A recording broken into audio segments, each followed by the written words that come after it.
This is an interview with Professor Stephen Drizin, an associate criminal law professor at Northwestern University School of Law, where he is at the Children and Family Justice Center, with Professor David Tannenhouse, a professor of history and law at the University of Nevada. He has written an article on the law regarding juveniles and juvenile detention in the journal Criminal Law and Criminology. Steve, what was it that attracted you about this historical data set and working with these cases from many decades ago, and how is it relevant to the research and work that you do now representing juvenile defendants at the Children and Family Justice Center? The period of this database from 1870 to 1930 coincides roughly with the period in which the first juvenile court was founded in the United States. And in 1999, as part of my work on the centennial of the juvenile court here in Chicago, I began an exploration of the history of the juvenile court. And when I learned that there was this database of murders, the first thing I wanted to see was whether or not there were any juveniles who had committed homicides in the database. One of the enduring myths of the juvenile court is that it was only supposed to deal with petty thieves, with people who steal hubcaps, with people who knock over outhouses. The myth was that it was only designed to deal with, juveniles who were just at the beginning of their criminal careers. So this myth that the juvenile court was only intended to deal with light-end offenders has been one that in the 1990s was resurrected to reshape the juvenile court and to attack the legitimacy of the juvenile court. In other words, as there was an increase in juvenile violent crime in the early 1990s, politicians and policymakers said the court was never intended to deal with today's type of more serious offender. So when I learned of the database, I wanted to see whether or not that was true, and I wanted to see it in the context of the first juvenile court in the world here in Chicago, the court that really set the tone for all other juvenile courts that followed. But this was the first juvenile court in the world, wasn't it? I mean, that's pretty remarkable, isn't it? The original juvenile court in 1899 here in Chicago, Illinois, by statute did not exclude serious juvenile offenders. It was meant to cover all juvenile offenders under the age of 16. Within about 5 or 6 years, the age of jurisdiction was raised to those under 17 for boys and under 18 for girls. So by statute, it wasn't meant to exclude juveniles who were involved in serious crimes. And in point of fact, when we looked into the database, there were a number of juveniles charged with murder and other homicides who were prosecuted in the juvenile courts. Yes, and of course this trend in the 1990s to remove juveniles from criminal court was because the juvenile court was considered too lenient, wasn't it? It was because the juvenile court was considered too soft on criminals. So the idea was to try them along with adults and as adults in regular criminal court. I would say that in the late 1980s and early 1990s, in about a 5-year period from 1988 to 1993, there was a spike in the number of juveniles who were charged with serious crimes, homicides. Most people attribute that to the influx of crack cocaine on the city streets, the subsequent use of weaponry to arm young people to protect drug markets. So there was this tripling of homicides in this 5-year period. And it sent a bit of a panic throughout the country, thinking that there was a new breed of juvenile delinquent, of a violent offender who was beyond the control of the juvenile court system. And in that 5-year period, we saw the beginning of a trend to increase more and more children being tried in the adult courts. And it was done by 3 different ways. Legislatures passed statutes to increase the range of offenses for which juveniles could automatically be sent to the adult court system. They lowered the age limit for juveniles to be eligible for transfer to the adult court system. and they shifted the decision from judges into the hands of prosecutors and legislators in the first instance. So whereas historically there would be some kind of a hearing which would look into the minor's amenability to rehabilitation, his background, his education, his intelligence, a whole host of factors, now the only determinant about whether or not a juvenile would be tried in juvenile court or adult court was his age and the offense for which he was tried. So now the question of whether or not a juvenile was to be tried in criminal court was a matter of prosecutorial discretion. And that was very different from the way it had been before, where the hearing as to whether or not the juvenile should be tried in criminal court was before a juvenile court judge. And the judge presumably had the interests of the juvenile as his concern. It was in protecting the minor and in protecting the public, but the interest of the prosecutors, first and foremost, was in protecting the public. And it became much more of a political decision rather than an independent judicial decision. So once the decision-making power was taken from judges and given to prosecutors, after this sort of 5-year period in the 1980s and 1990s, we saw a meteoric rise in the numbers of juveniles who were being prosecuted as adults. And you have to understand one other thing. Not only were they being prosecuted as adults, they were being sent into a criminal court system that itself was becoming much more harsh. So we saw truth in sentencing, which required people convicted of crimes to serve either 85% or 100% of their sentencing. We saw 3 strikes and you're out, which allowed for people to be sentenced to life without parole for relatively minor offenses. So, you know, as a result of these changes in the late 80s and early 90s, there were a number of juveniles, 13, 14, 15, even a 12-year-old in the case of a Florida boy named Lionel Tate, who were sentenced to life without the possibility of parole. Let's go back to how all of this relates to the historical database. What did you see there, and what did you find there that surprised you? When I went back into the database, I wanted to test this hypothesis that juveniles violent juvenile offenders were never meant to be dealt with in the juvenile court system. And very early on in the database, in the very early years of the juvenile court, and remember, we were only really searching from, say, 1899 to 1920, which is the height of the progressive era when the juvenile court was born here in Chicago. Very early on, we saw cases of juveniles who had been charged with homicides, including cases of juveniles as young as, 11 or 12. And they were being handled in the juvenile court, in the juvenile justice system, isn't that right? They were being treated in the juvenile justice system. Some of them were being treated in the adult court system. So from the very beginning, there were some offenders whose crimes were so serious or who were repeat offenders whose cases did originate in the adult court system. But even in those cases, we saw a trend for judges in the criminal court system to figure out a way to send those cases back to the juvenile court system where the minors could be sentenced. So the myth that juvenile court was never intended to deal with violent offenders was exposed as just that, a myth. Here in Cook County, at least, here in Chicago, criminal court judges, juvenile court judges, grand juries, coroner's juries, all had a sort of predisposition to try to deal with these offenders in juvenile court rather than in criminal court. Of course, part of what we see at the time of the progressive movement is the currency of the general idea that criminal behavior among juveniles and adults is related to other social ills, poverty, conditions in housing, and so on. And you see that with the rise in the settlement houses and certain kinds of social services and a whole social and political movement addressed to that. So some people would say, well, we live in a very different world now, a much tougher world, and we don't think like that anymore with regard to crime. I don't think we live in a much tougher environment now than we did then. I mean, in many ways, there are a lot of parallels between crime at the turn of the century, crime in the early 1900s, and crime today.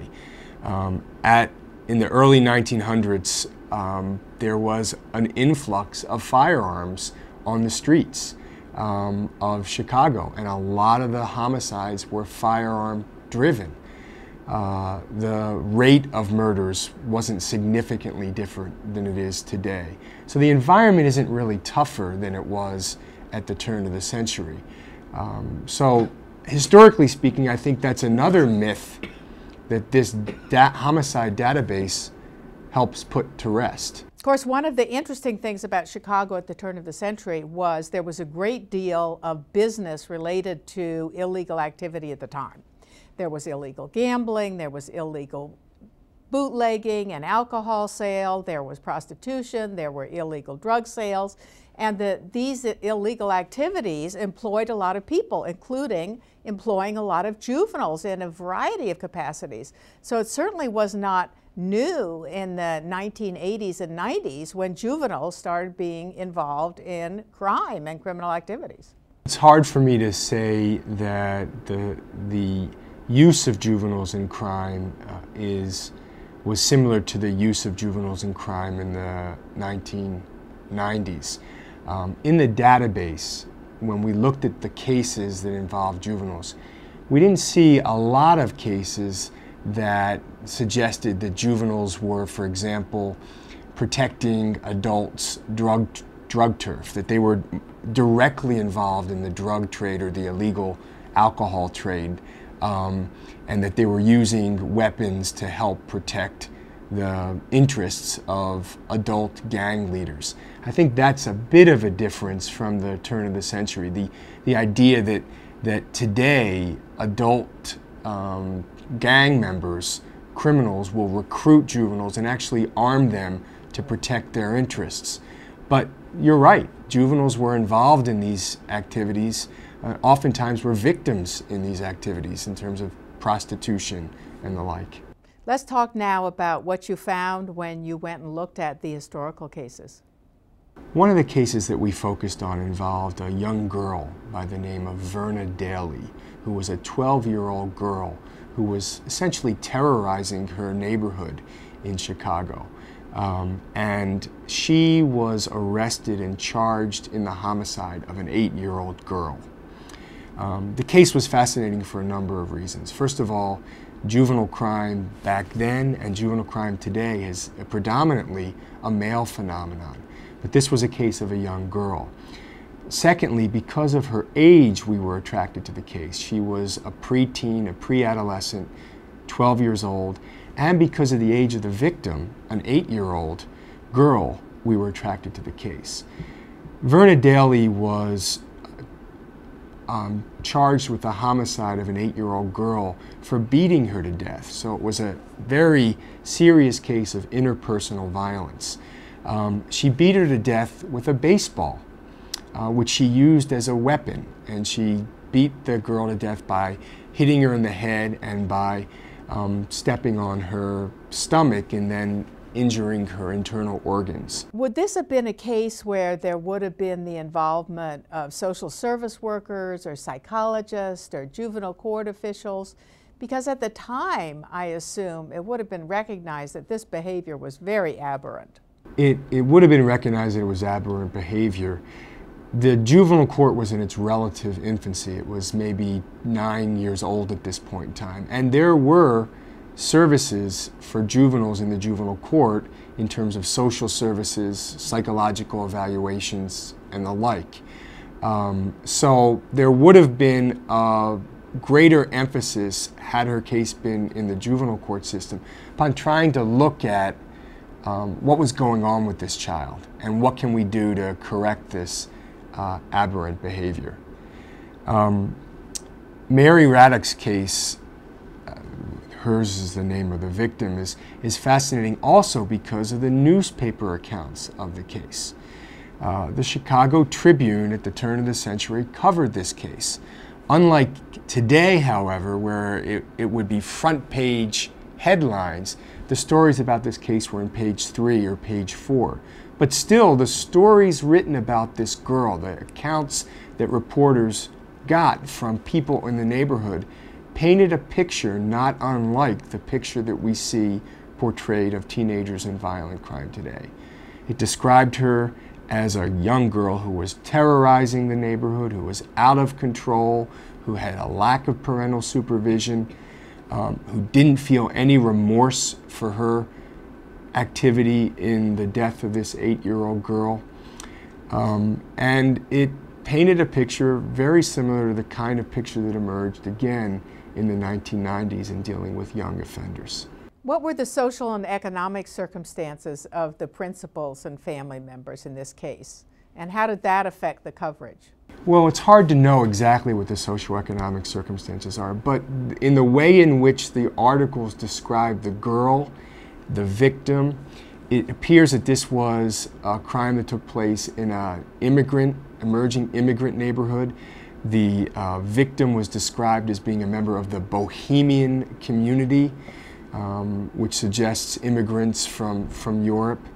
And many of the immigrants in Chicago at this time who emigrated from Europe were living in tenement houses and slums in the city of Chicago. So from what we can infer, that this was a crime of persons from lower economic status. That may have affected the coverage too. It sounds a lot like Mary Bell, actually. It does, very much so. Mary Bell being a case that took place in England involving a very young girl who was charged with 2 murders. It sounds a lot like Mary Bell's case. Was there any follow-up in the records? Were you able to find out whether or not she ever got out of prison or was rehabilitated or anything like that? The resolution of Mary's case is also sort of fascinating insight into the way in which cases were handled involving children at the turn of the century. Immediately after the death of Mary Raddick, a coroner's jury was convened, and the coroner's jury heard testimony from 4 or 5 witnesses, and then they issued a brief report. And in that report, they ruled that the death was not an accident, that Verna Daly had intended to harm Mary Raddick, but owing to the extreme youth of the accused, the case should be remanded to the juvenile court for further proceedings. What's also fascinating about the case is that the coroner's jury said specifically that this girl should be returned to the custody and control of her parents while the juvenile court proceedings played out. Had this situation happened today, it's more than likely that this young girl would have been kept in a juvenile detention center pending her trial. Because we have so few files remaining from the juvenile court at the turn of the century, we don't know for sure what happened to Verna Daly, whether her case was given a probationary sentence in juvenile court or whether she was sent to the state reform school in Geneva for girls. We just don't have records of that. But what we see in this case is that the coroner's jury, which does not exist today in Cook County Juvenile Court, held a hearing and screened the case from criminal court into juvenile court. And in fact, that's a pattern that repeated itself time and time again in the cases involving juveniles in the Chicago database. Well, one of the things that we see in this case, and we see in a number of cases in the database, is that the coroner's jury was a real legal proceeding, and it had a rather elaborate set of procedures. Witnesses came and they testified, there was evidence taken, there was a formal report made, it was reported in the newspapers. Now, while it's true that the state's attorney wasn't required to abide by or follow the recommendation of the coroner's jury, they usually did. It's true, and in fact the coroner's jury, and then later in our research we found the grand jury, both acted as a check to sort of force prosecutors to recognize the mitigating value of youth in these cases. What was interesting about the coroner's jury's verdicts that we saw in the cases of juveniles was typically their role was to determine cause of death. Was it intentional or accidental? But they went much further than that. They would get into issues of mens rea and intent, and they would get into questions of what should happen to the minor. Should it go to juvenile court or to adult court? They would even recommend whether the minor should be placed in the custody of their parents or detained in a detention center. So they went far beyond their typical mandate. The other fascinating thing about coroner's juries was the state's attorney had a role in coroner's juries. They were allowed to be present and participate in the coroner's jury proceedings, but they didn't. They took a laissez-faire attitude towards coroner's jury's proceedings, and the other thing is that they often followed the coroner jury's recommendations. Today, I don't think you would ever see a situation like that. First of all, we don't have coroner's juries, but second of all, we have a much more hands-on attitude from state's attorneys and prosecutors from the get-go in juvenile criminal activity. This is an interesting example of changes in record keeping and in the ways in which police kept their records. For example, we think that this police data set was kept in part so that when police went to testify at coroner's juries, as they did, it was their job to go testify at the coroner's juries, they would have this record to prompt them so they would know the facts and so on. At the same time, the system had to find a way to remember the facts and make a record of the facts. So the fact that witnesses testified and things were written down meant that there was a way for an official version of the offense to be preserved, and that was different than it is now. With regard to the records of the coroner's jury, right now we're pretty much been concentrating on secondary sources. There were a lot of reports about the Cook County coroner's juries at the turn of the century. The coroner's juries came under a lot of criticism. There was graft involved. The juries were termed professional juries. They were actually paid more money than people who sat on grand juries or regular juries. But when one looks at a case like the case of Verna Daly and Mary Raddock, there was no reason why a coroner's jury would have bent in such a way to favor a bohemian girl, an immigrant girl with no resources, like a girl like Verna Daly.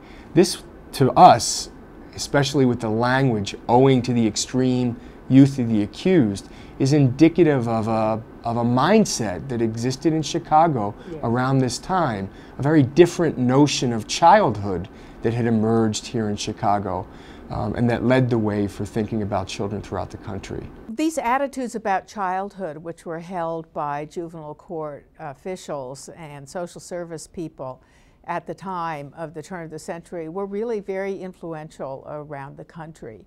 And you see the City Council of Chicago and certain agencies publishing reports and collecting statistics and data on juveniles and juvenile detention and the circumstances in which people lived, and particularly the very harsh circumstances for juveniles. And there was very much a feeling at the time that juveniles shouldn't be held responsible for things that they did when they were living in these conditions.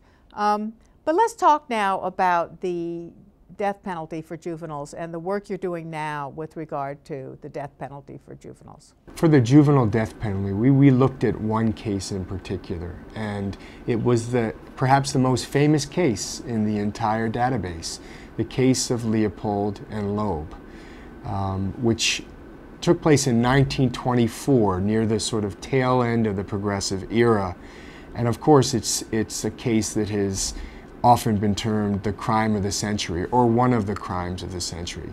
This was a case that involved 18 and 19-year-old boys. So technically, they were not even juveniles.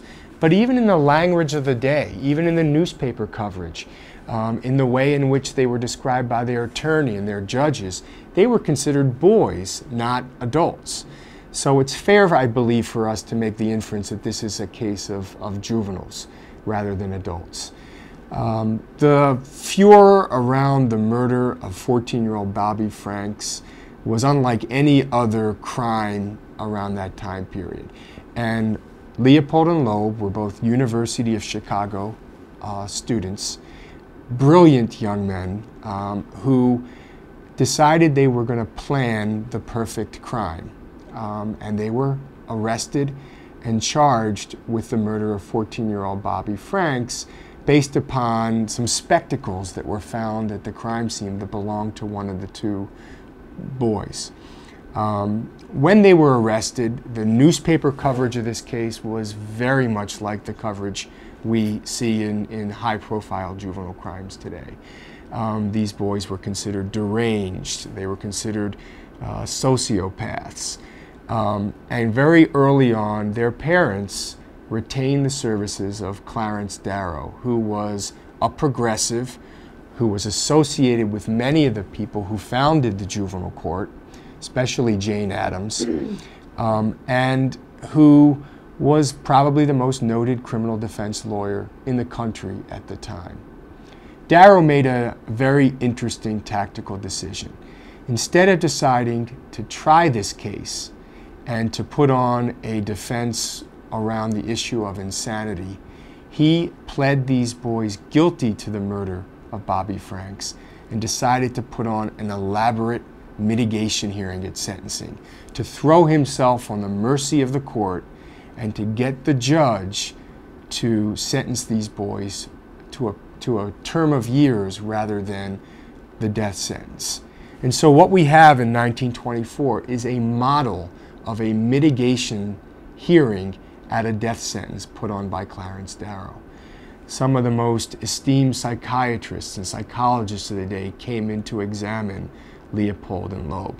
Character witnesses were brought in from all throughout the years of these boys' lives to describe them as immature. Though intelligent, they were not mature thinkers and decision makers. The mitigation hearing lasted about 4 weeks. And then Darrow gave what is perhaps the most famous summation, one of the most famous summations in the history of criminal law, in which he spoke for hours, 10, 12 hours, pleading on behalf of these two boys for the judge to spare their lives. And he invoked the history of the juvenile court and the preceding 20 years here in Chicago in which the notion of childhood had changed. And he begged the court to recognize that never before in the history of mankind had a judge sentenced boys so young to death when they had pled guilty. And in fact, Darrow's plea, which focused almost exclusively on the boys' youth, found a sympathetic ear in the judge. And the judge, when he sentenced these boys to a term of years, focused on their youth and said, it's their youth that is the reason why I'm not sentencing these boys to death. So what we have in the case of Leopold and Loeb, even though they were 18 and 19 and technically not juveniles, is the first sort of case in the Chicago homicide database where the youth of the offenders became the primary reason why their lives were spared. There was tremendous pressure to have these boys executed, because after all, they didn't have any of the typical excuses one would see for homicide cases involving young people. They didn't come from extremely poor backgrounds or uneducated backgrounds or parents who were neglectful. These boys had many of the privileges, and in the instance of one of the boys, had many more of the privileges than the typical juvenile offender. Of course, Clarence Darrow was absolutely brilliant in the Leopold and Loeb case, and one of the things that he did, which was strategically such an important choice, was he pled those two defendants, Leopold and Loeb, guilty without a jury. And there's an important procedural reason why that made an enormous difference. If there had been a jury verdict, the sentence of death would have been automatic. Now, the judge would have had the discretion to overturn that sentence, but the public pressure upon the judge not to uphold that jury sentence of death would have been enormous. The judge probably couldn't have overturned it. Don't forget, there were people standing outside the courtroom every single day saying, hang him, hang him, hang him. I mean, the public sentiment was to give these young men the death sentence. So Darrow conducted what was really the first mitigation hearing in a capital case, and he did it just in a very amazing way with psychological evidence and all sorts of things that had never been introduced in a court before. And people said that he was such an effective orator that his last summation was like 10 hours before the jury, and it was like in August, and it was hot.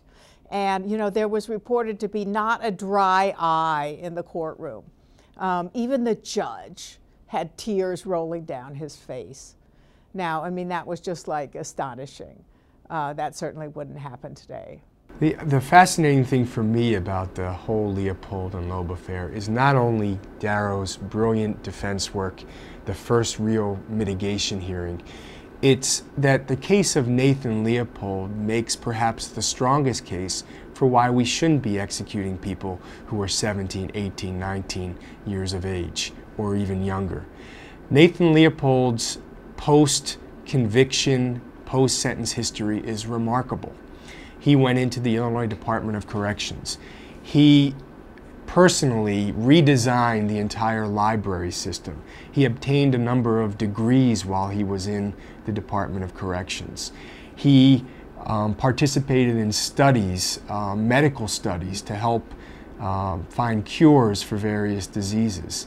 And in the 1950s and 1960s, there became a pressure to parole Nathan Leopold. And in fact, despite the fact that when he was sentenced back in the 1920s, the judge said, and these boys should never be let out of prison, Nathan Leopold was actually paroled in the early 1960s. He went on to have a very successful post-parole life. He left the United States and moved to Puerto Rico. He was on the faculty there. He married. When he reflected upon his experience as a teenager near the end of his life, he said, here we have Clarence Darrow putting on all of this incredible psychological and psychiatric testimony in the 1920s, when all he needed to do was give a birth certificate to the judge, because the judge only focused on our youth. But we use the case of Leopold and Loeb, particularly the example of Nathan Leopold, as a rallying cry today to try to get support to abolish the juvenile death penalty in the United States. Let's talk about what the Children and Family Justice Center is doing now with regard to the death penalty for juveniles. In the late 1980s, in 1989, the United States Supreme Court, in the case of a 17-year-old named Kevin Stanford, ruled that it was not unconstitutional to execute children who were 16 or 17 at the time of their offense. They had previously ruled that it was unconstitutional to execute children under the age of 16. So since 1989, there has been a push to get the United States Supreme Court to revisit its decision in the case of Kevin Stanford. And the focus has been on evolving standards of decency that show that the entire world no longer executes juveniles except for the United States and a few countries, 2 or 3 throughout the world. That very few juveniles have been executed, that to the extent that states have visited this issue since Stanford, all of them have raised the age of execution to the age of 18. So the push has been to get the United States Supreme Court to revisit this 1989 decision. A few years ago, in the case of a mentally retarded man whose last name was Atkins in the state of Virginia, the United States Supreme Court ruled that it was no longer constitutional to execute the mentally retarded. And the decision that said that it was constitutional to execute the mentally retarded came down on the very same day in 1989 that the decision in the Stanford case came down. So what has happened is the Supreme Court revisited the issue of mental retardation by looking at what happened between 1989 and the present day. And if you map what has happened in the case of the mentally retarded against what has happened in the case of juveniles, you see an almost identical path. All of the same factors that led the Supreme Court to rule in 2002 that it was no longer constitutional to execute the mentally retarded should cause this court to rule today that it is no longer constitutional to execute 16 and 17-year-olds. Well, what's the present status? Isn't it true that as of now in 2003, the United States Supreme Court has not yet taken a case which will result in them deciding the constitutionality of the death penalty as applied to juveniles? They've had several opportunities, including in the case of Kevin Stanford, to take cert. There are now 4 votes on the court that want to take cert. All that you need is 4 votes to take cert. But the belief is right now there are 2 justices who are on the fence, who may decide to join those 4 justices to take a cert petition, and to hear this issue. In fact, in the case of Kevin Stanford, which was the case that led the Supreme Court to rule that it was permissible to execute 17-year-olds, the Missouri governor granted clemency to Kevin Stanford. So his case will never make its way back to the Supreme Court. His death sentence has been vacated. Just last week, in the case of another Missouri boy named Christopher Simmons, the Missouri Supreme Court issued a direct challenge to the United States Supreme Court. The Missouri Supreme Court ruled that based upon evolving standards of decency, based upon what has happened since 1989 in the world, in the United States, in cases involving juveniles around the country, that it is no longer constitutional to execute minors in the United States. So the battle lines are drawn, and the Supreme Court of the United States is going to have to take the case of Christopher Simmons to rule on this issue. One of the really surprising and interesting things about that Missouri State Supreme Court case is that they based their ruling entirely upon federal constitutional principles, thereby throwing the gauntlet down to the United States Supreme Court and making a direct challenge to their ruling. So the United States Supreme Court really has to take that case. And this is very different, for example, from other death penalty jurisprudence from, for example, the New Jersey Supreme Court, in which they made a point in proportionality cases of deciding the case on the basis of state constitutional law, so that there was no jurisdiction but for the United States Supreme Court to take the case. So that's a really very interesting case coming out of that Missouri Supreme Court. Let's talk for a minute now about the death penalty in juveniles in cases in the database. Aside from the Leopold and Lowe case, which, as I said, is not technically a juvenile death penalty case, there is another case in the database involving a young black boy named Zephyr Davis, who was, I believe, the last juvenile executed in the state of Illinois. We didn't go into great detail about his case because there's a marvelous book that's been written by a Professor Dale on that case from the University of Florida. And we cited that book and urge anyone to read that book because it really talks about all of the issues around the juvenile death penalty in a specific case in the database. With regard to the juvenile death penalty, at the Children and Family Justice Center at Northwestern, we have been part of a major initiative to get the juvenile death penalty abolished in the United States. And we are working in state legislatures to get this issue taken up by state legislators. We are working with lawyers to help them shape their pleas to the state Supreme Courts. And we are working with lawyers who are filing cert petitions in various cases that are making their way up to the United States Supreme Court. Since our involvement, we have had some successes.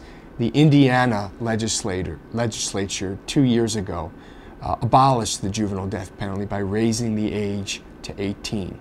And last year, in a number of jurisdictions, a number of legislatures, the death penalty legislation to raise the age to 18 progressed very far in a number of legislatures, and we're confident that some of those states will soon raise the age to 18. Right now, if you were doing a pure numbers count, the juvenile death penalty and the mentally retarded are virtually neck and neck. Only one additional state has ruled it unconstitutional to execute the mentally retarded than those states that have said it is unconstitutional to execute juveniles. So the issue is ripe for the Supreme Court to take, and this issue should be resolved probably within the next few years. So if the United States Supreme Court chooses to make a ruling regarding the juvenile death penalty using the doctrine of evolving standards of decency that was developed in the cases involving defendants who were mentally retarded, the model is there, isn't that right? The model is there, the trends are there. All of the factors that the court focused on Atkins that led them to reconsider the decision in the Penry case from the same day the decision in Stanford came down could lead this court to rule the same way in the case of juveniles. We would have liked to have more states in line, and I think we will have more states, hopefully by the time the Supreme Court revisits this issue. But the issue is ready to be ruled upon. And especially now that the United States Supreme Court is beginning to look more to international law and international opinion. In the most recent case in which they struck down sodomy laws, they placed great weight on international law and international opinions. This is a practice that is virtually unheard of in the rest of the world. The only states in which this has happened since the early 1990s are states like Iran and Nigeria and Pakistan. And the only state where this has happened recently has been in the Democratic Republic of Congo. And all of these states have really renounced their position with regard to the juvenile death penalty. So we're really alone, virtually alone in the world in continuing to execute juvenile offenders who are 17 and 18. And the most fascinating new development in this debate, which really was not present at the time of the decision in 1989, is because of advances in medical technology, brain scans, PET scans, CAT scans.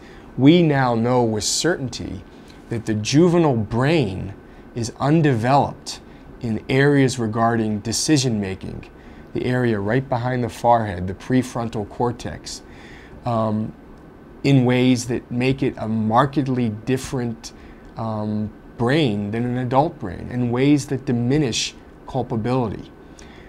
So that new brain science, that new technology makes the case perhaps even stronger for juveniles than it does for the mentally retarded. Actually, so what we see now is that all of that folk wisdom, which we were all familiar with and which is talked about a great deal in the Leopold and Loeb case, about how juveniles and young people and teenagers are not like adults. They don't have the same judgment, the same decision-making abilities as adults, that is now being verified by rather sophisticated scientific evidence. So, you know, that folk wisdom turns out to be quite wise after all.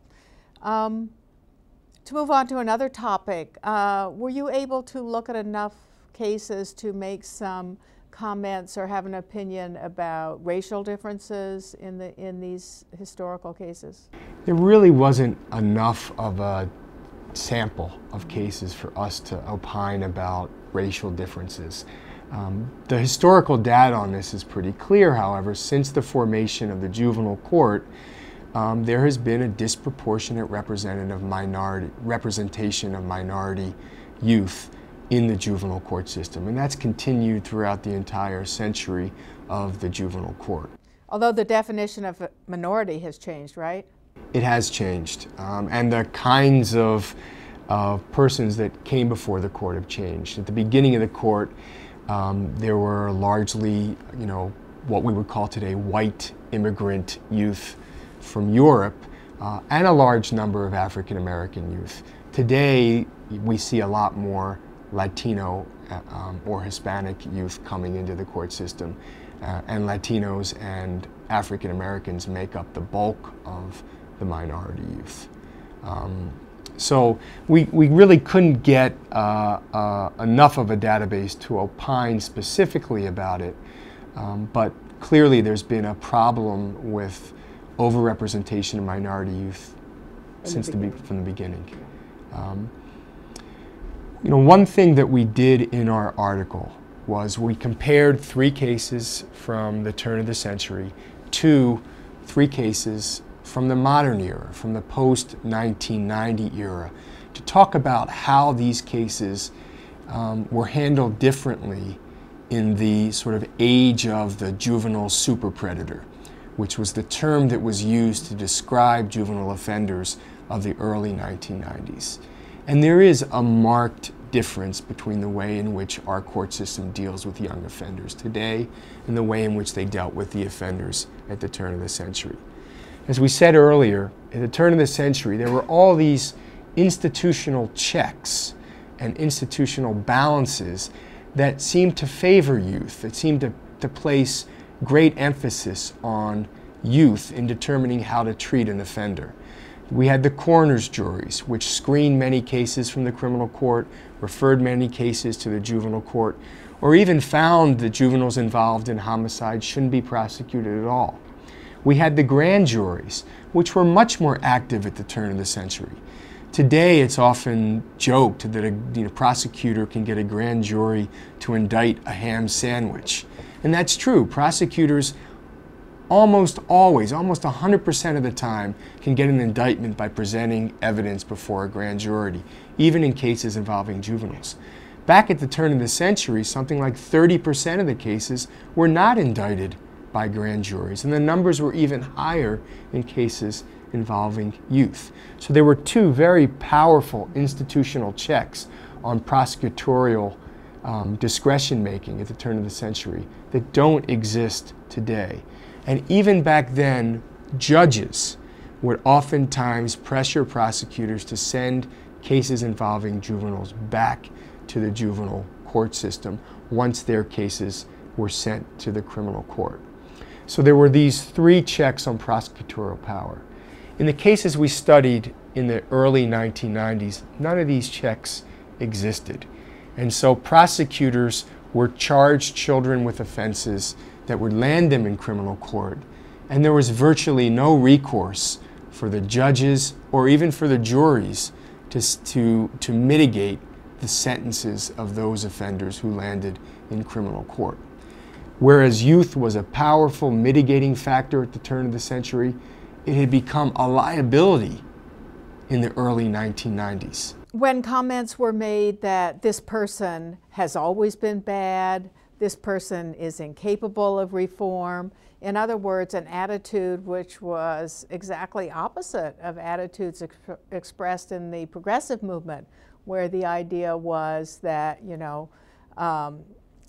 the juvenile who came out of conditions which were very difficult should perhaps be given another chance. That's exactly right. And in fact, it's important that you're interviewing me today, because today in Florida, the Court of Appeals is hearing the appeal of the case of Lionel Tate, who was a 12-year-old boy who was prosecuted as an adult for the first-degree murder of his 6-year-old playmate.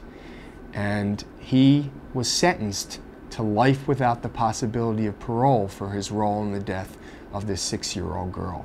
The center, the Children and Family Justice Center, myself in particular, and my students have filed 2 amicus briefs in that case of Lionel Tate, and in which we raise a whole host of issues about whether or not it's fair to sentence a juvenile that young to life without the possibility of parole, and whether in fact juveniles who are 12 years old at the time they commit their crimes are even competent to stand trial in adult court.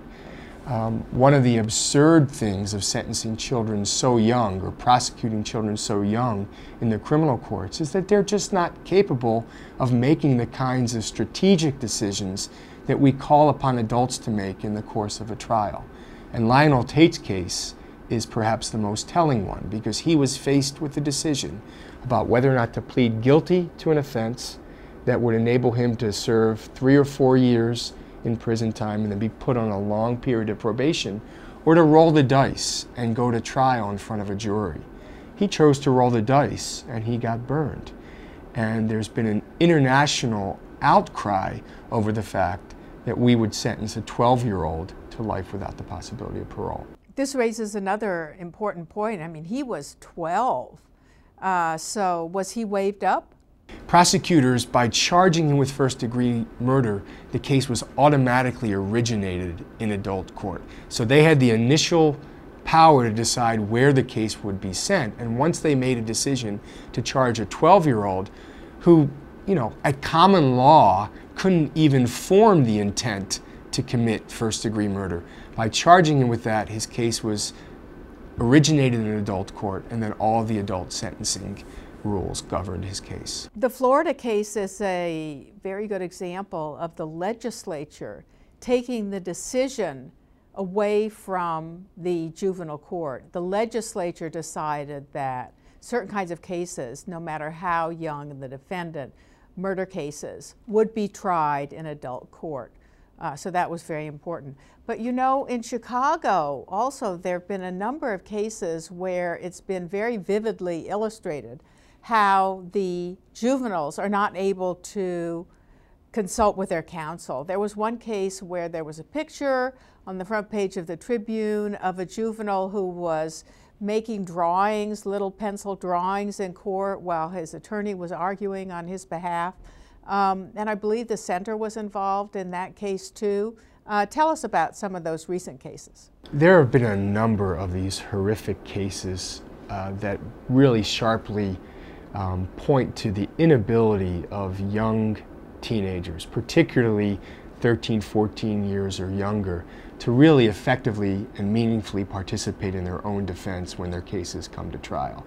In our article, we cite to the case of an 11-year-old boy named Nathaniel Abraham, who was tried for first-degree murder in the Michigan court system. In that case, the Michigan court system gave the judge 3 options. He could sentence the boy as a juvenile after finding him guilty, he could sentence him as an adult, or he could impose what is called a blended sentence, which would require the 11-year-old to begin his term of years in the juvenile division, and then when he reached the age of 18, he could revisit that juvenile sentence and decide whether or not to impose an adult sentence on him. What was fascinating about that case is that the judge, a judge named Eugene Moore in Michigan, made a determination that he was going to sentence Nathaniel Abraham as a juvenile. And he delivered this extremely powerful speech about how society has failed these young kids, about how these laws are unfair in imposing such draconian sentences on young kids. And at the end of this sentence, in which Judge Moore gave this boy the break of his life, he could have sentenced him to 60 years in adult prison. Instead, he sentenced him to time in the juvenile division where he would get treatment services. The boy looked to his attorney and said, "What happened?" Meaning he had no idea about the fact that he had been given the break of his life. The judge was giving this powerful defense of the juvenile court system to a boy who couldn't even comprehend that he had received the break of his life. And we've seen case after case of young defendants who sit at counsel table with crayons and draw pictures, or who doodle. And we've seen those cases all across the country. Here in Chicago, we've seen a lot of those cases. We saw a case of 7- and 8-year-old boys in a murder prosecution in juvenile court who were charged with the murder of an 11-year-old girl in the infamous case of the murder of Ryan Harris. Fortunately, in Illinois, we do not prosecute children under the age of 13 as adults under any circumstances. But even in that case, which involved 7- and 8-year-old boys who ultimately turned out to be absolutely innocent of the crime and who had been pressured into confessing to a crime they didn't commit, it was absurd to even prosecute boys that young in juvenile court because they couldn't make any of the decisions that one would require someone to make to help themselves in the defense of themselves at trial. Another similarity between the mentally retarded and juveniles is the alacrity with which they are willing to confess to crimes they didn't commit and to their involvement in crimes which they really don't have anything to do with. We have, and in fact, this is an issue of particular concern for me, and one in which I'm involved in a sort of nationwide study of the issue of false confessions involving juveniles. And just like the mentally retarded, a person's youth is a major risk factor in whether or not police are going to be able to get them to confess to a crime and to confess to crimes they did not commit.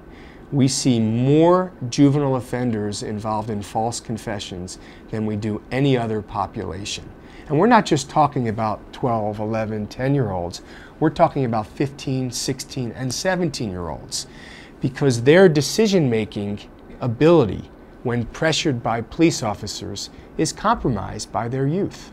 Not only are they compromised by their youth, but very often juvenile offenders are brought into the police station. They don't see an attorney, they don't see their parents, and they will have the idea that if they just say what's asked of them, they'll be allowed to go home, or they will be told by the police that they'll be allowed to go home, and that can be very intimidating. It can, and they have a certain naivete about the criminal justice system, so when a police officer tells them, just tell us you were involved in this crime. We don't think you really did it. We think you were present or an accomplice or a witness. If you do that, then we'll get you help. This system is not designed to punish you. Or you'll be able to go home. When told that, they actually believe that they're going to be able to walk out of this police station if they confess to a murder. And obviously that's not what happens to them. And so they are crushed and devastated when they admit to a crime and find out they may spend the rest of their life in prison for making that admission. Isn't this exactly what we saw in the case involving the Central Park jogger in New York? This issue of juveniles' vulnerability to police interrogation tactics and their susceptibility to false confessions was highlighted most recently in the case of 5 teenagers who were wrongly convicted of the brutal rape of a woman who became known as the Central Park jogger. These 5 teenagers, ranging from ages 14 to 16, all confessed to the assault of the jogger on videotape. And subsequent to their arrest, their prosecution, and their conviction, it became apparent that another young man was involved in that crime. He was the only one of the defendants who left a genetic marker at the crime scene. His semen was found on the victim's clothes and in the victim's body. And when that DNA evidence was traced to this other offender, the case blew up 13 years after the fact, and all 5 of these defendants, their convictions were vacated. And the prosecutors in that case actually said that they were not involved in the offense and that this was an offense that was committed by a single perpetrator who was not arrested. And the actual person who was finally identified as having committed the crime was somebody who was not even a suspect, even though he had committed a very similar crime in the not very recent past.